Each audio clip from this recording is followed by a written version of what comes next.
Overall, it was great working with Steven Spielberg. I mean, he's a real magician of cinema. I mean, he knows how to get his actors, how to get what he wants from his actors. What he'd do is a lot of children star in his films, and to keep the magic alive for them, he wouldn't tell them that like E.T. wasn't real. He'd pretend that it was real and would talk to it, and he likes to make them jump and just to keep them on their toes, and so you just get that kind of panic that children can get. But it goes a bit too far when you go into the children's dressing rooms and Steven Spielberg's just standing there, red in the face, just screaming at the children. I mean, there's tears in his eyes, and I don't know how long he's been doing it for, but his voice was pretty gone. It was like, and he was just doing that just continuously. I think we used that for a dinosaur call. Yeah, exactly. Exactly. And it was just, and the children were distraught, horrified. I had to pull him away from him. I don't really know what was wrong with him. I mean, he was just absolutely livid, and he never explained why, and the subject was never brought up again, and the children didn't say anything. No, they're too scared. Absolutely too scared. Yeah. Sam Neill wasn't the obvious choice. No, for the, no, he's role. old. He's very old. Yeah, originally it was meant to be a 16-year-old boy the part was written for.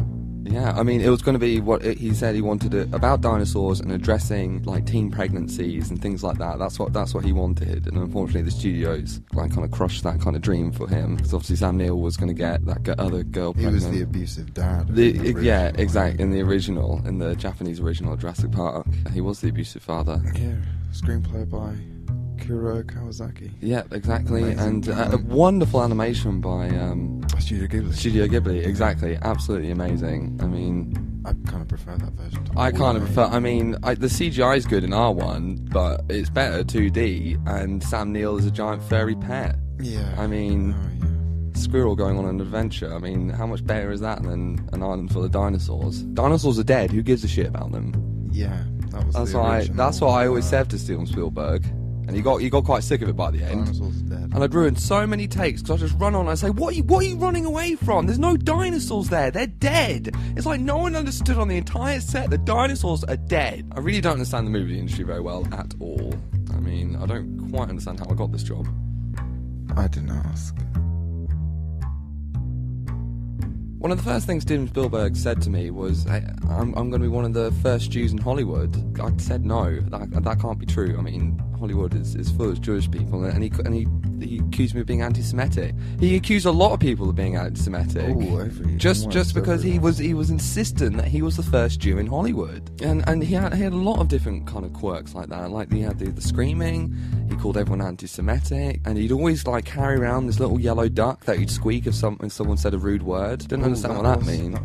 I've read some articles around where it's meant to contain the anger. So maybe he's just a very, very angry man. Yeah, maybe the dinosaurs are him. I mean, that's probably what he wanted to put across, because I mean, some of the test footage had his head on a dinosaur's body and he was just running around screaming at children. I mean, part of me thinks that he just wants to scare children. I think that's specifically, it's not suspense, it's not scariness. He just wants to horrify children. He must really dislike them. With the dinosaur design, I remember having a lot of discussions, because it had been recently discovered that most dinosaurs were covered in feathers. Yes, they were. So we had to have a big discussion about how many feathers, or if any feathers, we would put on. Well, I'm still kind of disappointed that they weren't all giant pigeons. I mean, that makes the most sense. Yeah. And it would save us a shitload of money, because feathers. Pigeons exist. Dinosaurs don't. Yes.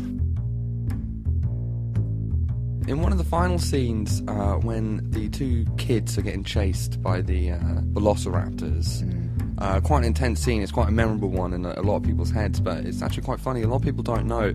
Originally, Steven Spielberg wanted to swap the roles around, so by the end of Jurassic Park, it was the dinosaurs hiding from the humans. So all those shots you see with the children would be replaced with velociraptors, like being scared of these like manic, crazy children running around. He has a lot of issues. He has a lot of problems, you see, and at the end of Jurassic Park, they just nuke it, and it's just full of children. There are a lot of alternate And George, cuts. and then when we showed it to the test audiences and they weren't impressed, George Lucas was sitting at the front and he was fucking clapping, and I just thought that was damn rude. You got Steven Spielberg and George Lucas clapping over an island full of children getting nuked. Oh, it's, You know, and they're all tears of cinema. What do you say about that? I think it's just a sad world, It's mostly. disgusting.